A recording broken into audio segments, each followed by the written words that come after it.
Hello students, welcome on dreamer studies.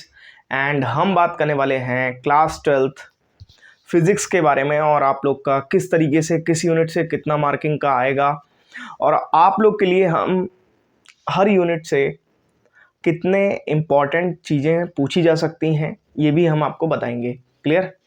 चलिए पहले discuss कर लेते हैं क्या क्या मार्किंग है आपकी, किस तरीके से है। तो भाई सेक्शन ए की अगर हम बात करें तो सेक्शन ए में आपकी 5 यूनिट्स आती हैं, है ना। यूनिट 1 आपकी हो गई इलेक्ट्रोस्टैटिक, यूनिट 1 हो गई आपकी इलेक्ट्रोस्टैटिक्स जो कि आपकी है कितने मार्क्स की है भाई, 8 मार्क्स की आपके एग्जाम में आ रही है। थोड़ा सा मार्क्स वार्क्स से थोड़ा डायमेंशन समझ करके हमको इजी हो जाएगा समझना कि कहाँ पर कितनी मेहनत करनी है। अभी मेहनत करे जा रहे हैं, उसका कोई रिजल्ट ही नहीं हो रहा है। बाकी हम आपको इम्पोर्टेंट क्वेश्चन बता देंगे और लगवा भी देंगे। पहले तो हम आपको बता दें, है ना, जिससे कि आपको चीज़ें पता चल जाएं कि कहाँ से कितना जो है किस तरीके से पढ़ना है। चलिए, अब ये करंट इलेक्ट्रिसिटी जो है चैप्टर, ये आपका आ रहा है 7 मार्क्स का यूनिट, सॉरी चैप्टर नहीं यूनिट, है ना। अब यूनिट 3 इसके बाद मैग्नेटिज्म स्टार्ट हो जाएगा। यूनिट 3 जो है आपकी है magnetic effect of current, magnetic effect of current. तो ये आपकी जो है आ रही है 8 मार्क्स की, समझिएगा यहाँ पर, है ना। और इसके बाद एक और यूनिट है electromagnetic induction and alternating current, जो कि इंपॉर्टेंट है अपने आप में एक यूनिट, है ना। क्या है? Electro magnetic induction and alternating current, clear, AC. तो ये आपकी जो है, ये भी आपकी है 8 मार्क्स की आ रही है ना। हम आपको यूनिट वाइज यूनिट बताएंगे कि आपको कहाँ से कितने क्वेश्चन क्या पढ़ने हैं, है ना। और थोड़ा सा दिमाग में, माइंड में बना करके रखिए कि क्या क्या किस तरीके से आपको डील करना है।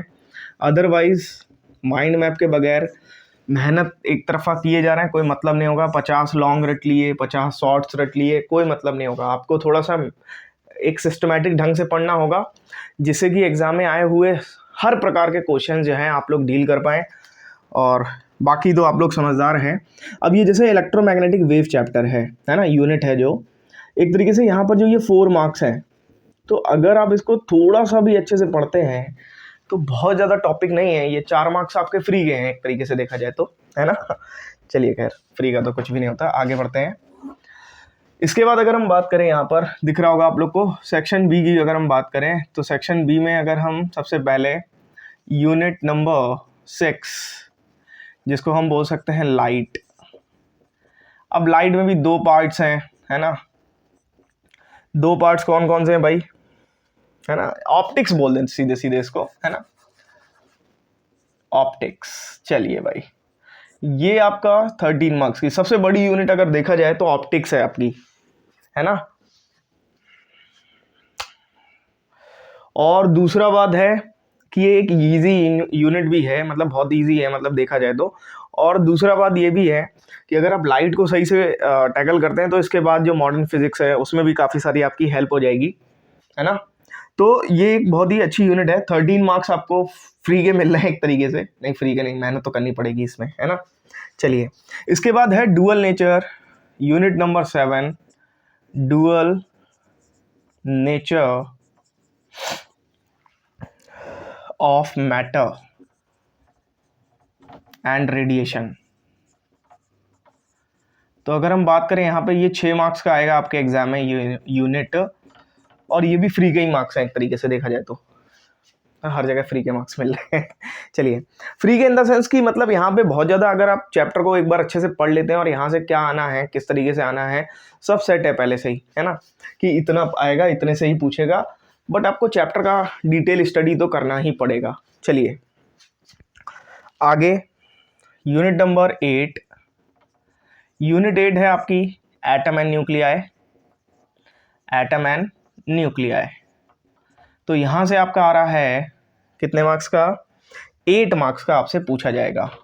और लास्ट यूनिट है अगर हम बात करें यहाँ पे सेमीकंडक्टर, सेमीकंडक्टर, तो यहाँ से भी आपका 8 मार्क्स का पूछा जा रहा है। तो सेक्शन बी से हो गया 35 मार्क्स, सेक्शन ए से हो गया 35 मार्क्स। तो अगर आप ध्यान से देखेंगे तो ये हो गया आपका पूरा यूनिट वाइज डिस्ट्रीब्यूशन पूरा का पूरा। और इसको समझना बहुत ज़रूरी है, मतलब अगर आप समझेंगे क्या सिलेबस आ रहा है, क्या सिलेबस में रिड्यूस हो गया है। तो जैसे कि अगर हम सेमीकंडक्टर की बात करें तो सबसे पहली जो यूनिट के सबसे इंपॉर्टेंट क्वेश्चन हम बताने वाले हैं पूरा का पूरा, वो सेमीकंडक्टर ही डिस्कस करने वाले हैं। ऐसे चलेंगे, उल्टा चलेंगे हम लोग, ठीक है, इस तरीके से बताएंगे। पहले सेमीकंडक्टर्स, फिर एटम एंड न्यूक्लियाई, फिर ड्यूअल नेचर, फिर ऑप्टिक्स, फिर EMW, इस तरीके से जो है हम लोग डिस्कस करेंगे कि कौन चैप्टर में कितने ज़्यादा क्वेश्चन इंपॉर्टेंट हैं। क्लियर? और हम हर एक यूनिट का अलग अलग सेपरेट वीडियो बना देंगे। आप लोग अगर देखते हैं तो फ़ायदा होने वाला डेफिनेटली, ठीक है। बाकी नहीं देखते हैं तो आपकी इच्छा है, बाकी देख लीजिएगा तो कुछ फ़ायदा हो जाएगा। और जो भी हम बातें बता रहे हैं शायद आप कनेक्ट भी कर पाएँ। आप कितना हद तक उस चीज़ में ग्रो कर चुके हैं। देखिए, पढ़ने के कई सारे तरीके होते हैं, ठीक है ना। एक तो हमको लगता है जैसे टीचर ने पढ़ा दिया, हमको आ गया, हमको लगा हमको आ गया, ठीक है, नहीं आया। अभी जब तक हम उस चीज़ की डेप्थ में खुद नहीं जाएंगे तब तक हमें वो चीज़ समझ ही नहीं आने वाली। पहली बात तो ये है। दूसरी बात है, हमको लगता है कि 50 सवाल लगा लेंगे सब सेट हो जाएगा, नहीं होगा, ठीक है। आपको जब तक उन सवालों की डेप्थ में नहीं जाएंगे, आप 50 का 50,000 सवाल भी अगर लगा लेते हैं और आप उनकी डेप्थ में नहीं जाते हैं, तब भी जो है आप टैकल नहीं कर पाएंगे, है ना। खैर 50,000 थोड़े ज़्यादा हो गए, तब तक तो समझ ही आ जाएंगे। तो ये चीज़ है। तो कहने का मतलब ये है कि थोड़ा डेप्थ में जाइए चीज़ों की, है ना। और जो सिलेबस है उसको बार बार रिकॉल करते रहिए, क्या क्या आपका सिलेबस है और किस तरीके से हमें डील करना है। अब जैसे कि इन्हीं सारी यूनिट्स, मतलब पूरा है, सेक्शन है, सेक्शन भी है। अगर आप ध्यान से देखेंगे तो जैसे आपने यहाँ पे क्या बोलते हैं, कुछ ऐसे यूनिट्स हैं जैसे जहाँ से न्यूमेरिकल्स ज़्यादा पूछे जाते हैं, कुछ ऐसे यूनिट्स हैं जहाँ से जो है न्यूमेरिकल्स कम पूछे जाते हैं, जहाँ से थ्योरी लॉन्ग में जहाँ से ज़्यादा पूछते हैं। खैर, अभी यहाँ पे बोर्ड के साथ बोर्ड जो है वो 7 सेट बनाता है। क्लियर? उनमें जो है हर प्रकार के सेट होते हैं। एक जैसे बहुत ही टफर लेवल हो गया, एक थोड़ा सा मॉडरेट लेवल हो गया और एक थोड़ा इजी लेवल हो गया। तो मुझे जहाँ तक पता है कि इजी लेवल और मॉडरेट लेवल ये ज़्यादातर हमारे बोर्ड जो है वो बच्चों को देता है। हार्ड लेवल कभी कभार किसी एक रीज़न में जा करके दे दे तो दे दे, अदरवाइज हार्ड लेवल इतना जल्दी इंट्रोड्यूस नहीं कराता है बच्चों से। वो उस स्थिति के लिए रहता है जब कहीं पर पेपर जैसे कहीं पर लीक हो रहा है या फिर पेपर का कुछ इस तरह से बातें हों, तो इसलिए 7 सेट्स भी बनते हैं और इसलिए एक हार्ड लेवल भी पेपर जो है रखते हैं, ठीक ठाक अच्छा लेवल, है ना। तो आप लोग जब अनसॉल्व पेपर लगाएंगे तो आपको पता चलेगा कि वहाँ पर कुछ क्वेश्चन ऐसे होंगे जो आउट ऑफ द बॉक्स होंगे एकदम से, है ना। वो होते ही हैं, इसलिए तो आप लोग इतना परेशान मत होइए अनसॉल्व लगा करके, थोड़ा सा समझिए बातों को, है ना, क्या डायमेंशंस हैं, किस तरीके से बोर्ड एग्जाम पेपर बनता है। खैर, अभी तो खैर ये सारी बातें हो गई।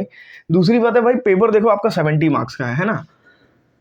तो बर्डन को ज़्यादा ना लेते हुए लेकिन समझदारी को दिखाते हुए ये चीज़ ध्यान रखना कि आप लोग एक एक मार्क्स पर लड़ाई कर रहे हैं।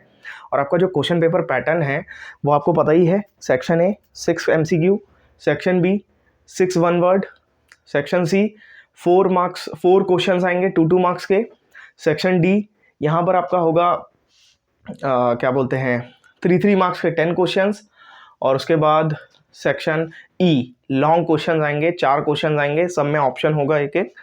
तो इस तरीके से आपका क्वेश्चन पेपर पैटर्न है। तो आई होप आपको बात समझ आ रही होगी, लेकिन बात समझने के बाद आपको एक चीज़ और भी करनी है कि आपको क्वेश्चंस को डील जो है करना सीखना पड़ेगा, क्योंकि आप क्वेश्चन समझना शुरू करिए। अब जैसे मान लीजिए आपने क्वेश्चन देखा, लॉन्ग देखा, या फिर कोई भी टॉपिक हमने जो भी बता रहे हैं आपको, तो आप समझिए कि हमने अब वो बात कही है तो क्यों कही है, कितना उसमें सच्चाई है। जब आप उसको फॉलो करिए, एकदम से फॉलो मत करिए उस बात को, है ना। और बाकी तो ठीक है, मतलब अगर कोई सजेशन दे रहा है, अगर हमने उसको सुना और हमारा कुछ फ़ायदा हो गया तो इसमें कोई गलत बात नहीं है। इसीलिए इस वीडियो में इतना ही है, मिलते हैं नेक्स्ट वीडियो में। और नेक्स्ट वीडियो में आपको बताएंगे कि सेमीकंडक्टर चैप्टर जो है इसमें क्या इंपॉर्टेंट है और जो है हमें कैसे ये 8 मार्क्स फोकट के मिल जाएंगे। चलिए मिलते हैं नेक्स्ट वीडियो में, और इस वीडियो में इतना ही है। Okay, bye all of you, take care.